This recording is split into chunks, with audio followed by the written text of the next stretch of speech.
मित्रांनो, अन्वीला 2 दिवस झाले ताप बारीक बारीक होतो आणि काल बारीक ताप होता, औषध घातलं. जे घरात औषध शिल्लक होतं का नाही ते आपण त्याला दिलेलं होतं आणि तात्पुरतं कमी झालेलं. आणि आज खूप ताप आलेला आहे. मला तर वाटते की त्याला आज दवाखान्यात घेऊन दाखवायला पाहिजे डॉक्टरांना. आणि 2 दिवसांनी आम्ही पण हैदराबादला जाणार आहे. तर असंच ताप राहिला तर अवघड आहे. मग कसं घेऊन जायचं मग. आणि अपॉइंटमेंट पण आहे 15 तारखेला आमची कणवीची. नंतर नसत्या, कारण त्या हैदराबाद आहे आपली सिटीने.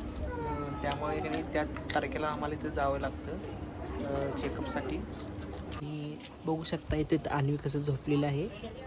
अन्वी आणू ए बाबू, आणू. तर दुपारी औषध दिलेलं आहे त्याला आणि आता तात्पुरतं ताप कमी झालेलं आहे. आता तर ताप नाही आहे आणि थोड्या वेळानं आणि ताप येते त्याला आणि त्याचं अंग गरम होते. आणू अन्वी अन्वी तापामुळे तोंड बघा तिचं किती बारीक झाले बाळा. नाहीतर आपण जरा बोललं की लगेच हसते ती. तर तापामुळे काही त्याला अरे बच्चा, काय सूचना झाली त्याला. आणू अन्वी हा हसली हसली हसली हसली हसली हसली.